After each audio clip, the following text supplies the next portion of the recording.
का जड़ कर्म चेतन बंधकारु कर्म के अवसान का कह कर स्वरूप यथार्थ जग का जो किया उपकार है उसके लिए जिन वाणी माँ को वंदना शत बार है वंदना शत बार है वंदना शत बार है।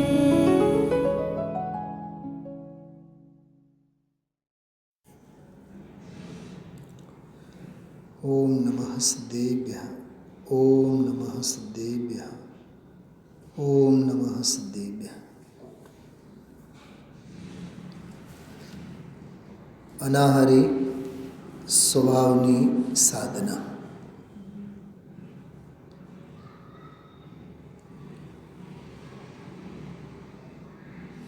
हमणां ज आपणे व्यवहार सम्यक्तना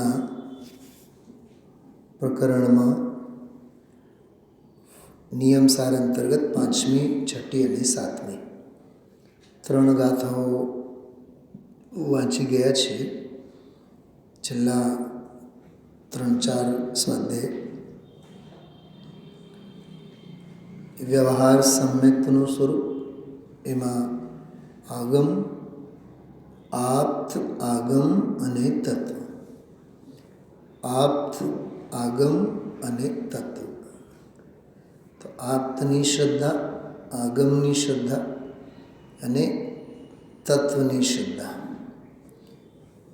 તત્વના સંદર્ભમાં 6 દ્રવ્ય, 7 તત્વ, 9 પદાર્થ, એનો બધો વિસ્તાર આગળ આવશે. આપ્તના સંદર્ભમાં આપણે 18 દોષો અંગે ગાથા 6 અને 7 એ વાંચી ગયા છે. સ્વાધ્યાય એનો પૂરો થયો. હવે આવતીકાલે 8મી ગાથા આવશે, જે આગમ સંબંધી છે. આગમનું સ્વરૂપ બહુ સરસ છે. આખો આગમનું સ્વરૂપ કાલ સવારે આપણે ગુરુદેવશ્રીના વ્યાખ્યાનની સાથે આનંદમયી ચર્ચા આપણે એમાં લઈશું. એ 8મી ગાથા શરૂ કરતાં પહેલાં એક કળશ છે, જે 7મી ગાથા પછીનો કળશ છે. એ કળશમાં નેમિનાથ ભગવાનને વંદન કરેલ છે. એમાં મધ્ય મંગલાચરણ તરીકે હમણાં છેલ્લો પણ એક કળશ આવ્યો હતો, એમાંય નેમિનાથ ભગવાનને વંદન રૂપ માંગલિક એમાં કર્યો હતો. અને આમાં પણ છે, નેમિનાથ ભગવાનને જ વંદન આમાં કરેલ છે. મારે તો તમને બીજી વાત કરવી છે. 11મો જે આવતીકાલનો પ્રવચન છે, એમાં 14મો કળશ આવશે, જે નેમિનાથ ભગવાનને વંદન કરેલ છે. જે 7મી ગાથા, જો 6ઠી ગાથામાં શેની ચર્ચા આવી? 18 દોષોની ચર્ચા આવી ને. અને આજે 7મી ગાથા આજે જે લીધી ગુરુદેવશ્રીએ, જેમાં તીર્થંકર ભગવંતનું સ્વરૂપ 7મી ગાથામાં, જો આપ્તના દોષરહિત નિર્દોષ સ્વભાવને બતાવવા માટે દોષોની વાત કરી 6ઠી ગાથામાં. 18 દોષો. એટલે મેં કાલે પણ કીધું હતું, દોષોની વાત દોષોને ગણવા માટે નહીં, દોષરહિત નિર્દોષ સ્વભાવની આરાધના કરનારા અને કરવાની પ્રેરણા જગતને માટે. કરનારા કોણ? દોષરહિત નિર્દોષ સ્વભાવની આરાધના કરનારા કોણ? કહી દીધું અનંત ભગવાન. તો આપ્તના દોષરહિત સ્થિતિને સમજાવવા માટે 6ઠી ગાથા. અને એ આપ્ત કોણ? તો કહે છે કે તીર્થંકર ભગવાન. એ 7મી ગાથા. અને આપ્ત જે આપણને આપે છે આગમ કોને કહેવાય? એ આઠમી ગાથા. એવી રીતે એકબીજા સાથે ગાથાઓનું લિંકિંગ છે. સમજાય છે? બિલકુલ એમ સમજો ને, જેમ કોઈ બાઈ જેમ ઘરમાં રસોઈ જેમ કરતી હોય ને, મીઠું કેટલું, મરચું કેટલું, હળદર કેટલું, ચમચી, અડધી ચમચી, ચપટી, જે પણ ભાષામાં, જે પણ માપમાં એ સમજતી હોય અને નિર્વિચાર દશાએ પણ વાતો થતી હોય અને વાતો થવાની સાથે સાથે પણ ચપટીભર મીઠું, મસાલો બધો એમાં નખાઈ જતો હોય અને સ્વાદિષ્ટ પકવાન તૈયાર થઈ જતું હોય. એને કોઈ એની ઉપાધિ ન હોય, માપ ગણતરીની ઉપાધિ ન હોય. અને જ્યાં સુધી ગણતરી અને ગણતરીમાં હોય ને ત્યાં સુધી સમજી જ લેવાનું રસોઈ બનાવવામાં એમની પાકટતા જ નથી. પરિપક્વતાનો પૂરેપૂરો અભાવ છે. ખ્યાલમાં આવ્યું? થોડીક વ્યક્તિગત વાત થશે પણ હું તમને વાત કરું. હું 1.5 વર્ષ પહેલાં જે કાર લીધી ને રાજુભાઈ, તો 15 દિવસ કંઈક ચલાવ્યો હશે અને પછી 1.5-2 મહિના તો ચલાવ્યા જ નહીં. જે પણ કંઈ કારણ રહ્યું હોય, કંટાળો, થાક, જવા દો ને પછી કરશું, બધું પ્રસુપ્ત દશામાં જ, પ્રમાદ દશામાં જ 1.5-2 મહિના ગયા. પછી ધીમે પછી કાઢ્યા બહાર.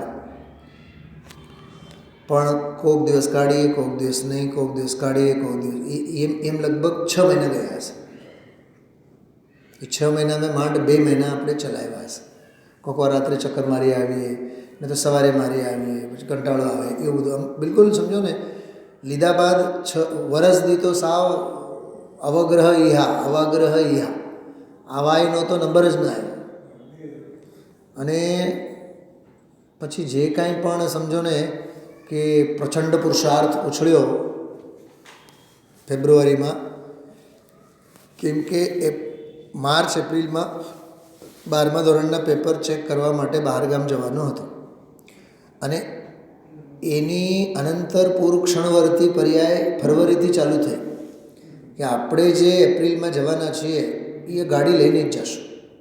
આમ ચાણક્યની જેમ ચોટલી જ બાંધી રાખી હતી, જાશું તો ગાડીથી જ, નહીં તો આપણને ફાવશે નહીં. બરાબર? પછી ફેબ્રુઆરી, માર્ચ, બરાબર, રોજ લઈ જવાનું. ટ્રાફિકમાં ટૂંકમાં એ ભેદ વિજ્ઞાનની ધારા બરાબર અપ્રતિહત ભાવે ચાલુ રહી. ઓકે. પછી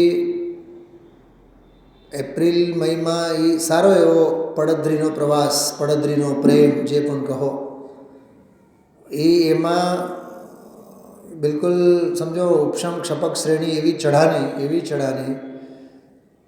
હવે એના પહેલાં, હવે વાત સમજો, એના પહેલાં હું સ્કૂલે લઈ જતો ને, મને કમસે કમ 20 મિનિટ લાગતા. બાઇક ઉપર 2 મિનિટનો રસ્તો છે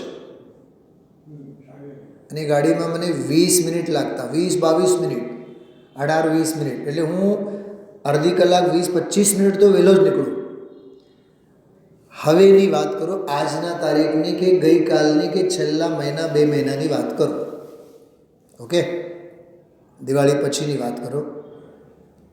જેટલો સમય બાઇક ઉપર લાગતો, કદાચ એનાથી ઓછો સમય કારમાં લાગે છે. 1.5-2 મિનિટમાં ત્યાંથી આવી જવાય છે, ગમે તેટલી ટ્રાફિક હોય ને. તો હું આપને પૂછું છું, 6 મહિના પહેલાં જ્યારે અડધી કલાક લાગતો, હવે 2-2.5 મિનિટમાં જ કેમ કરીને પહોંચાય છે? એનું કારણ શું? બોલો રાજુભાઈ. નંબર 1, સૌથી પહેલો કેળવાયેલો આત્મવિશ્વાસ. નંબર 2, રેગ્યુલર નિયમિત અભ્યાસ. નંબર 3, એ અભ્યાસમાં મન પરોવાયેલો રહ્યો. નંબર 4, હર હાલમાં શીખવું છે એવી અદમ્ય ઈચ્છા. નંબર 5, કરડો પુરુષાર્થ. નંબર 6, તીવ્ર ઝંખના. નંબર 7, મરી પરવારશું પણ શીખશું જ. નંબર 8, હર હાલમાં આપણને નહીં આવડે તો કોને આવડે. નંબર 9, આપણે કંઈ એના વગર સાવ ગંવાર છીએ, આવડવું જ જોઈએ. નંબર 10, શીખીને જ જંપીશું. આ 10 ધર્મોના બળે આજે 2 મિનિટમાં આપણે ચલાવતા શીખીએ. હવે એનો દાખલો આપણે આ દરેક બાબતમાં લાગુ કરવાનો. નિયમસાર કેમ નહીં આવડે? નિયમસાર કેમ યાદ ન રહે? ગાથાઓ યાદ કેમ ન રહે? કળશ યાદ કેમ ન રહે? વિષય વસ્તુ યાદ કેમ ન રહે? સ્વભાવ બનાવો. શું કીધું? મોજા વેચનારને સપનામાં શું આવે? બૂટ નહીં આવે. મોજા વેચનારને સપનામાં બૂટ નહીં આવે, મોજા જ આવે. રાજુભાઈના સપનામાં ઝેરોક્સ મશીન જ આવે, આઈસ્ક્રીમ બનાવવાના મશીન નહીં આવે. આવે રાજુભાઈ? બોલો. કેમ કે જેનો જે વિષય આપણે અભ્યાસ, નિરંતર એનો સહવાસ. મેં કીધું હતું ને હમણાં 3-4 દિવસ પહેલાં જ આપ સૌને કીધું હતું. 5 જણાને ઊભા કરો, પોતપોતાના ધંધામાંથી આવ્યા હોય, વકીલે આવ્યો હોય, ડૉક્ટરે આવ્યો હોય, શિક્ષકે આવ્યો હોય, હા, દુકાન ધંધો કરિયાણાનું કામ કરનારો આવ્યો હોય, શેઠીઓ પેઢીએ બેસીને એ 5 જણા ઊભા કર્યા. એમાં ડૉક્ટર કોણ છે રાજુભાઈ? તમે 1 સેકન્ડમાં કહી શકો. બધાને યુનિફોર્મ પણ એક સરખા છે, હાલો ને, બ્લેક એન્ડ વ્હાઇટમાં આવ્યા છે. તોય તમે કેવળ એમની પાસે 2 મિનિટ જઈને ઊભા રહો અને ઊંઘીને બતાવશો તમે કે આમાં ડૉક્ટર કોણ છે. કેમ? કેમ કે ડૉક્ટરનો રજે રજ, તસુએ તસુ ગંધાય. શેનાથી? હા, ઔષધિ જે હોસ્પિટલમાંથી આવ્યા છે ને, એની ગંધ માત્રથી પણ આપણે ઓળખી જઈએ કે આ ડૉક્ટર છે. એમ કડકડાટ આ નિયમસાર, પ્રવચનસાર, સમયસાર, આ પરમાગમોની ગંધ આવી જોઈએ. કોના પરિણામોમાંથી? કોના અભિપ્રાયોમાંથી? દરેક આત્માર્થી મુમુક્ષુના અંગ અંગમાંથી. એ ડૉક્ટર જ નથી જેના શરીરમાંથી દવાની ગંધ ન આવે.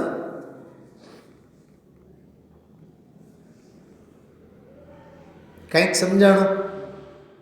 એમ મુમુક્ષુ જ નથી કે જેના પરિણામો, જેના અભિપ્રાય, જેની પરિણતિમાંથી તત્વની સુગંધ ફોરમ આવે જ નહીં. એવી અદ્ભુત છે આ. એટલે આગમનું સ્વરૂપ 8મી ગાથા આવતીકાલે આવશે.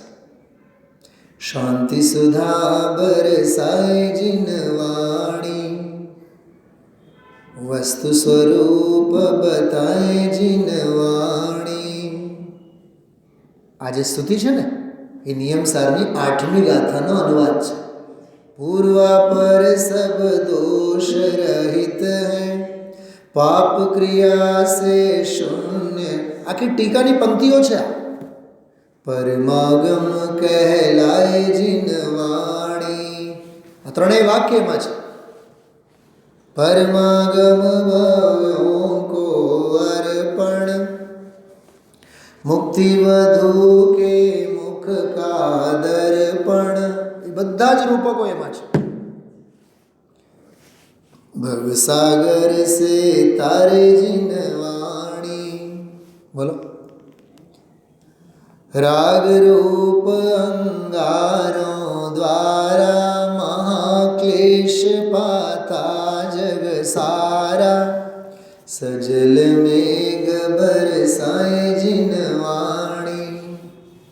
બોલો, રોમાંચ થાય ને? આ બધું 8મી ગાથામાં છે. સપ્ત તત્વ કા જ્ઞાન કરાવે, અચલ વિમલ નિજ પદ દર્શાવે,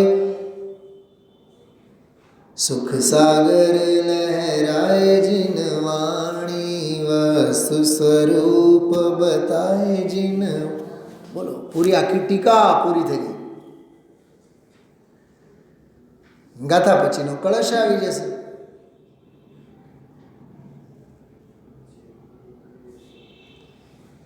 ભાઈ જો મહેનત તો જોઈએ. શાસ્ત્રની વાતો શાસ્ત્રોમાં બની ન રહે, કંઠમાં આવતા આવતા કંઠસ્થ થતા હૃદયસ્થ થવા જોઈએ અને આત્મસ્થ થવા જોઈએ. તો જ મુમુક્ષુ આત્માર્થીનો પુરુષાર્થ કામે લાગે. 40-40, 50-50 વર્ષો સુધી આપણે સાંભળતા રહીએ તોય 2-4-6 ગાથા, 4-6-8 કળશ કે શાસ્ત્રોના નામે યાદ ન હોય. ભૂપતભાઈ, હા, કરિયાણાની દુકાન હોય ને, કરિયાણાની દુકાન મોટી હોલસેલ, દુનિયાભરની બધી વસ્તુઓ, સ્ટેશનરીવાળા હોય, બધી વસ્તુઓ હોય. એને પિનથી માંડીને પાના સુધી માગો, વ્હાઇટનરથી માંડીને સ્કેચ પેન સુધી એક માગો ને, 1 સેકન્ડમાં તો એની આંગળી, એના હાથ એ કબાટમાં જાય. તો આપણે 25 વર્ષ થયા, 50 વર્ષ થયા, તો આ બધું હૃદયસ્થ અને આત્મસ્થ નહીં થાય? થવું જ જોઈએ. ન થાય તો આપણી મહેનત જ નથી. પ્રમાદમાં સમય આપણે ગુમાવ્યા છે. ચલો, આ વાત શેના માટે કરી? અનાહારી સ્વભાવની સાધના. આહાર તો ઘણો કર્યો, અનાહાર આરોગ્ય નથી. શું કીધું? દાળ રોટલી. હા, વિદેશી આહારમાં શું આવ્યું? ફાસ્ટફૂડમાં ડબલ રોટી, શું કહેવાય? પિઝા. હા, પિઝા. હજી શું આવે? ઓલા નામ છે બધાના. Burger, pizza, burger, Manchurian, pasta. બોલો, આ બધા ચાઇનીઝ ફૂડ છે, વિદેશી જે પણ ફૂડ છે, મહાઅભક્ષ.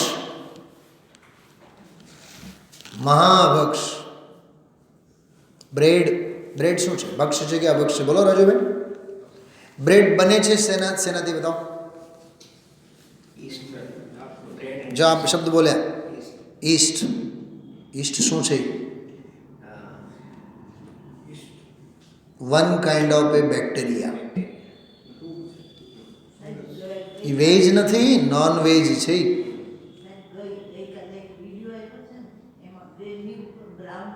હા હા. કહેવાનો અર્થ એવું છે, એ જે ઈસ્ટથી બનેલી જે વસ્તુ બ્રેડ છે, અને શું કહેવાય, હજી આવે ને ઓલા હાર્ડ આવે, પાવ ટાઈપનો નથી હોતો? અરે બોલો, આમ કાણા વાળો આવડો ચિપ્સ જેવું નથી હોતું, પાવ જેવું છે. ટોસ્ટ. મહાભક્ષ છે બધી. પેલું બ્રેડથી શું છોકરા ખાય, ઓલો શું કહેવાય, ઓલા નથી ટોસ્ટર હોય એમાં નાખીને સેન્ડવિચ. ભક્ષ છે કે અભક્ષ? બોલો ભાભી. મહાભક્ષ છે. આગમ વિના એ આંખ કેવી રીતે ખોલે તારી? એના માટે 8મી ગાથા વાંચ. આ બધી રામાયણ છે ને, ઓલા ગોષ્ઠીમાં મારે કરવાની છે.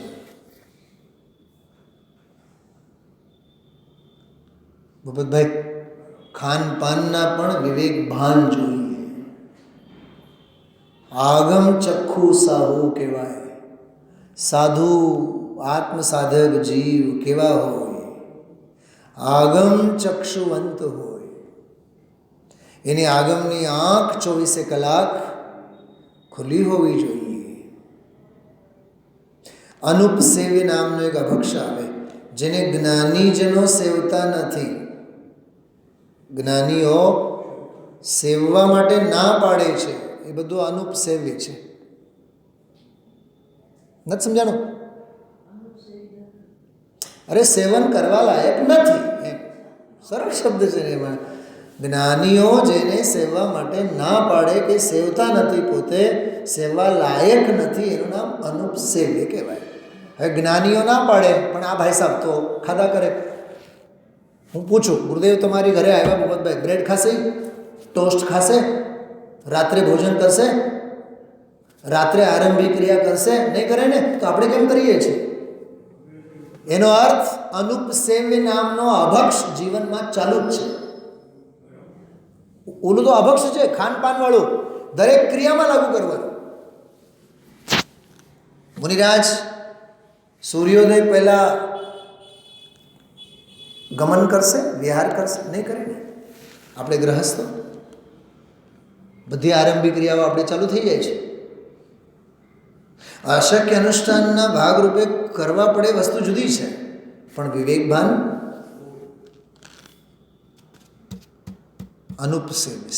સેવા લાયક નથી.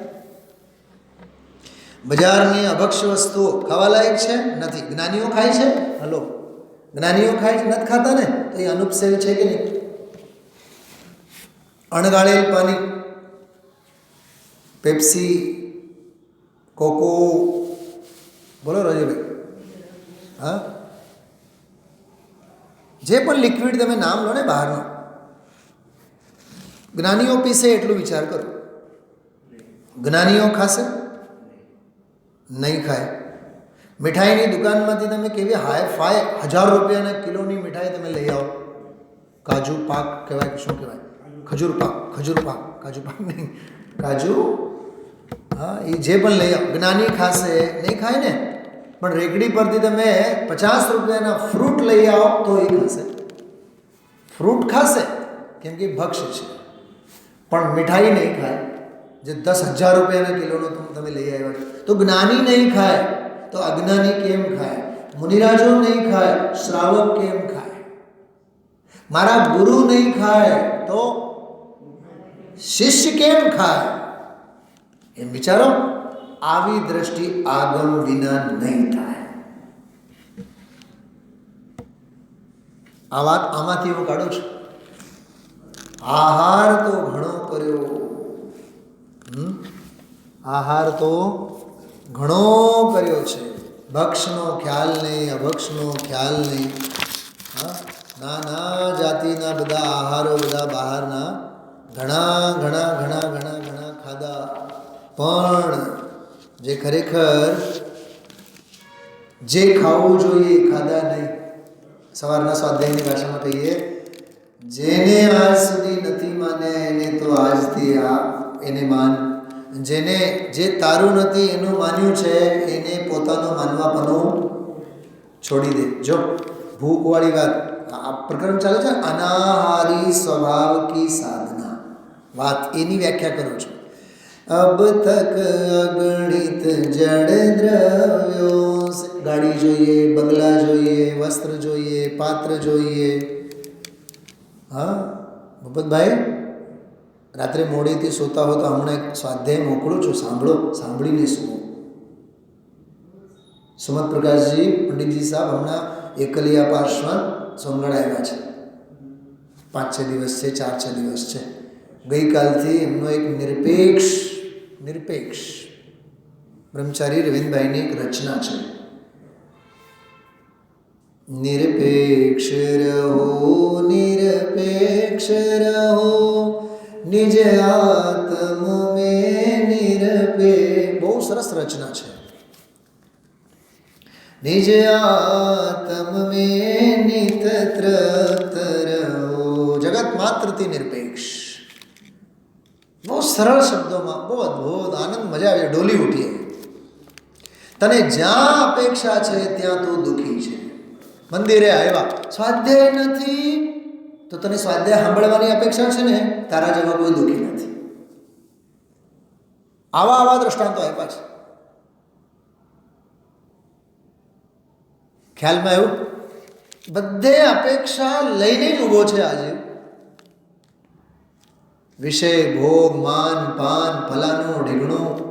હા, એને એક બહુ વિચિત્ર દાખલો આપ્યો કે આપણે રેલવેની બોગીમાં બેઠા હોય, આપણે તો મહાપુરુષ સમજીએ ને પોતાની જાતને, અમે તો મોટા, અને સામેવાળા સાવ ગરીબડા કોઈ હોય, એ તો ભૂખ લાગી એટલે ડબ્બો કાઢીને સીધા ખાવા લાગ્યા. અહીંયા બધું અંદર જ્વાલામુખી ફાટવા માંડી, અમે આવડા મોટા, એને કાંઈ શરમ જ નથી, અમારી સામે કેમ ખાવું જોઈએ, શું ખાવું, એને કાંઈ નથી. તને તારા મોટપની અપેક્ષાઓ છે ને, મારો રિસ્પેક્ટ જાળવવો જોઈએ, તો અપેક્ષા થઈને તને ત્યાં, તો તું દુઃખી છે, ઓલો ગરીબ સુખી છે.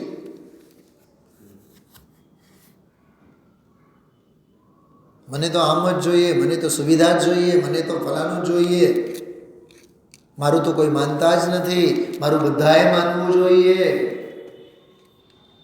ઘર પરિવારમાં બધે આગ લાગી છે, આવી છે. બધા સંબંધોની વચ્ચે આગ લાગી છે. લાઈવ વોલ્કેનો બધાની ઘરે છે. What is the meaning of live volcano? જ્વલંત જ્વાલામુખી. સાસુ વહુનું નહીં માને, વહુ સાસુનું નહીં માને, બાપને હંમેશા ફરિયાદ, દીકરાને તો મારું જ માનવું જોઈએ. અને વસ્તુ સ્વરૂપ કહે છે કે એ તો એનું માનશે જે વસ્તુ સ્વરૂપને સ્વીકાર્ય હશે. તારી મરજી મુજબ શું પરિણમન થવાનું છે? તો વસ્તુના સહજ પરિણમનને નિરપેક્ષ થઈને સ્વીકાર કર. શું કામ? હું કરું, હું કરું, હું કરું, એ જ અજ્ઞાન એ પોષણ કરે છે. તો મસ્ત રહો, આનંદમાં રહો, નિરપેક્ષ રહો. એને તો સોનગઢનો દાખલો આપ્યો. ખબર?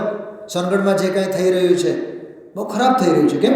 અરે જેવું થઈ રહ્યું છે એવું થઈ રહ્યું છે, તારે હું લેવું દેવું છે?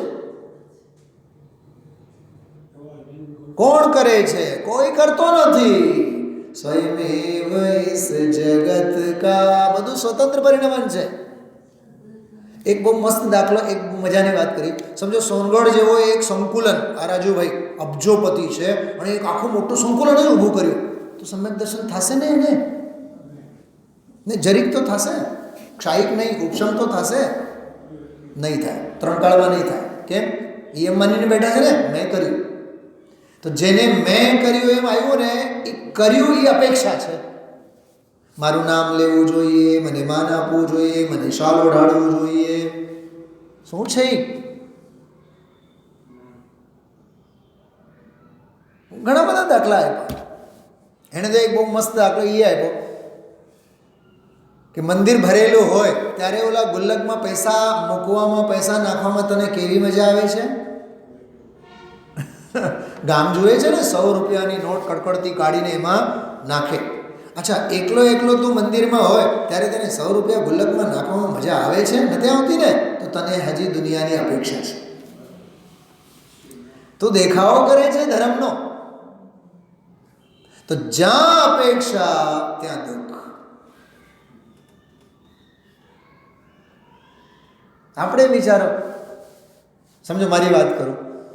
હું સોનગઢ જવાનો છું, હું વિદ્વાન છું, મારી સગવડતા થવી. અરે તારા પુણ્ય કરશે, તારો પુણ્ય કરશે તારી વ્યવસ્થા. શું સમજાણો? અને તું તૈયારી રાખ. કદાચ મને સગવડતા રૂમની નહીં થાય તો બહાર વંડીમાં અને ઓરડીમાં 4 ગાદલા ઓઢીને સૂઈ જશું, પણ પંચકલ્યાણે ભૂજવીને આવશું. તારા જેવા કોઈ સુખી નથી. દુનિયાની અપેક્ષા નહીં રાખ. માનની, પાનની, સન્માનની, નામની, ગણતરીની બધી અપેક્ષાઓ દુઃખોના પર્યાયવાચી છે. જ્યાં અપેક્ષા ત્યાં આકુળતા, જ્યાં આકુળતા ત્યાં દુઃખના દાવાનળ, જ્યાં નિરપેક્ષતા ત્યાં નિરાકુળતા, જ્યાં નિરાકુળતા ત્યાં સ્વરૂપની તૃપ્તિ. તારે સ્વરૂપ તૃપ્ત જ ન થવું તો નિરપેક્ષ કેદી થઈશ? તત્વ દ્રષ્ટિ વિના નિરપેક્ષપણું નહીં આવે, નિરપેક્ષપણા વિના સ્વરૂપમાં તૃપ્તિ નહીં આવે. તો પછી અનાહારક સ્વભાવની સાધના નહીં થાય.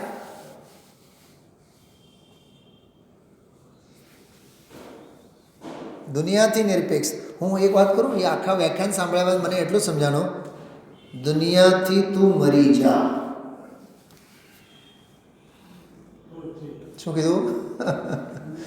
દુનિયા માટે, દુનિયાથી તું મરી જા. બસ, દુનિયા તો જીવશે.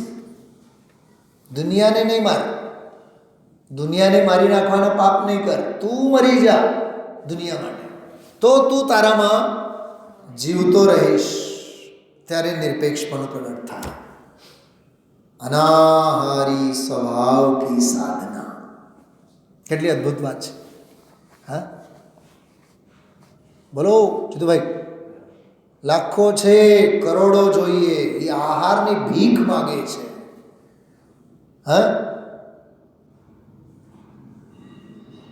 ટુ વ્હીલર છે, 4 વ્હીલર જોઈએ, એ વિષય ભોગોની ભિક્ષા છે. ફ્લેટ તો છે પણ બંગલો જોઈએ, મહાભિખારી છે, ભિખારીઓનો બાપ છે.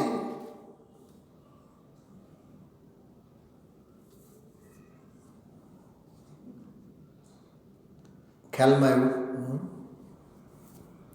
હમ તો કબ હોન નિજ ઘર આએ, પર ઘર ફિરત बहुत दिन बीते, काल अनंत गमाए. शुद्ध बुद्ध सुख कंद मनोहर, आत्म रूपन भाए. आत्म रूप तो ગમતું જ નથી. મારે સાધના કરવી છે, મારે ગુફા જોઈએ, એ અપેક્ષા છે. મીનાબેન આવે, અમારે તો સ્વાધ્યાય કરવાનો છે, તો સ્વાધ્યાય તો થવો જ જોઈએ. બેન દુઃખી છો કેમ? કેમ કે અપેક્ષા શેની રાખી? પ્રવચનની, સ્વાધ્યાયની. અરે તમે કોઈની અપેક્ષા નહીં રાખો. ભાગ્યનો ઉદય હશે, પુણ્યનો ઉદય હશે તો સ્વાધ્યાયનો લાભ તને મળ્યા વિના નહીં જ રહે. તું ઉપાદાનની તૈયારી રાખ, નિમિત્તો તો રાહ જોઈને બેઠા છે. કોની અપેક્ષા રાખવાની? અનાહારી સ્વભાવની સાધના. અનાહારી સ્વભાવની સાધના એટલે અકિંચન સ્વભાવની સાધના. કશું જ જોતું નથી. છેદાઈ જાય, ભેદાઈ જાય. જો ઉપર જો, મારી તરફ ઉપર 200, 3, 4, 5, 6 ગાથાઓ જો. છેદાઈ જાય, ભેદાઈ જાય, કોઈ લઈ જાય, પણ પરિગ્રહ તો મારું છે નહીં. અકિંચન્ય સ્વભાવની ભાવના. ખ્યાલમાં આવે છે? એનું નામ છે અનાહારી સ્વભાવની સાધના. અને અહીંયા આપણે બેઠા હોય, અબ તક અગણિત જડ દ્રવ્યો સે પ્રભુ ભૂખ ન મેરી શાંત હોય. રાજુભાઈ, ભૂખ પેટની જ હોય ને, કે પેટીની પણ હોય? સાહેબ, 2 રોટલાથી તો આ ખાડો ભરાય છે, પણ પેટી તો જિંદગીભર ભરાતી નથી. મિલકત ઓસ્ટ્રેલિયામાંય હોય, મિલકત દિલ્હીમાંય હોય, અને મિલકત મુંબઈમાં તો હોય જ. મિલકત જ્યાં મરવાનો છે ત્યાંય તો હોય જ. હા, અહીંયા મકાન, ત્યાં બંગલો, ફલાણો બંગલો, ઢીકણો બંગલો. વિચાર તો કરો, કેટલો પરિગ્રહનો વિસ્તાર છે. આપણે ખરેખર આવા પરિગ્રહી લોલુપી જીવોને આ પંક્તિ ગાવાની, બોલવાનો અધિકાર જ નથી. પંચેન્દ્રિય કા વિસ્તાર નહીં જિસમે વહ દેહ હી પરિગ્રહ.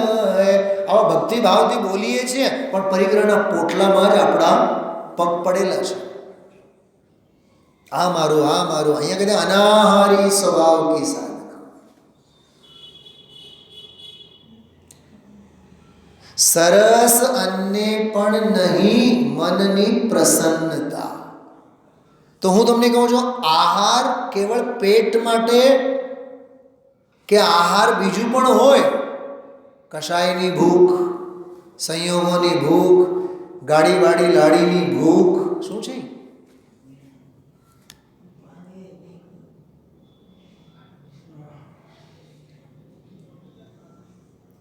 હજી એક વાત કરું. મારો મિત્ર મને કહે, કાં તમારા આંખમાં આંસુ આવી ગયા? આજે હું બપોરે પ્રવચન સાંભળતો હતો.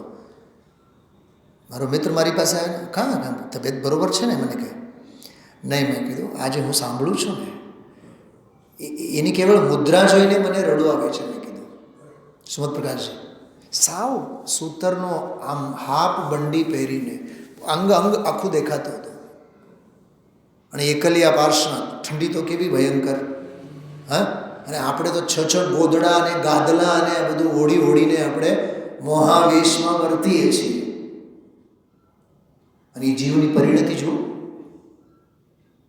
મને એ જ વિચાર આવે છે યાર, મેં કીધું એવો અપૂર્વ અવસર ક્યારે આવશે. પરિગ્રહના પોટલામાં જ બેઠા છીએ જુદુભાઈ, આપણે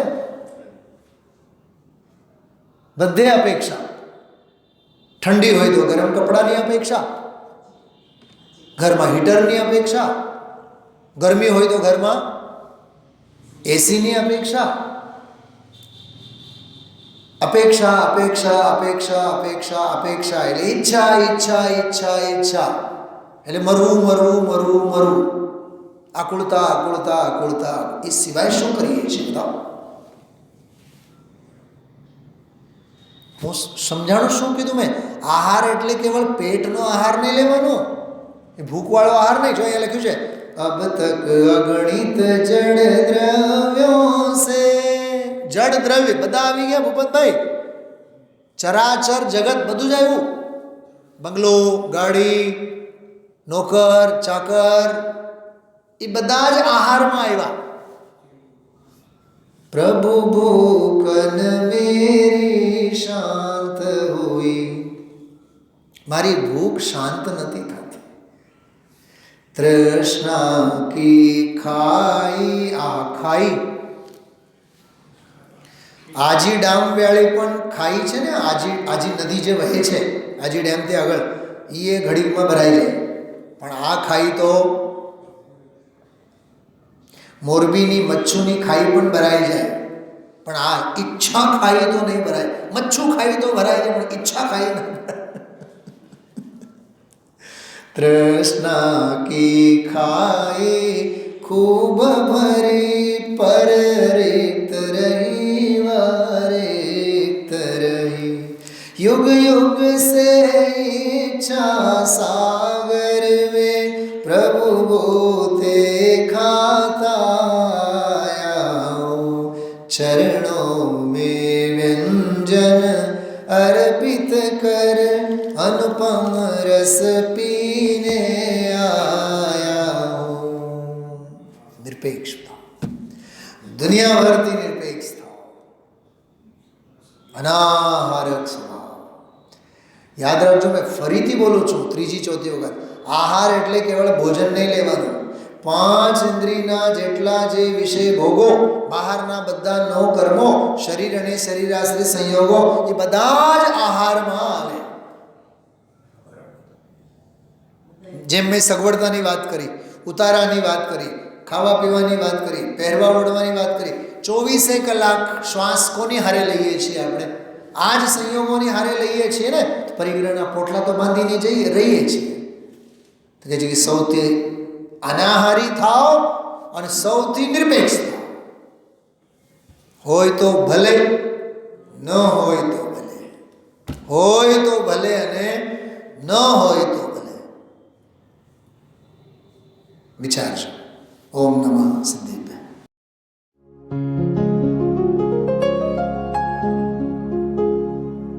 निज निधि निज में बताए यह अनंत उपकार है, उसके लिए जिन वाणी माँ को वंदना शत बार है, वंदना शत बार है, वंदना शत बार है.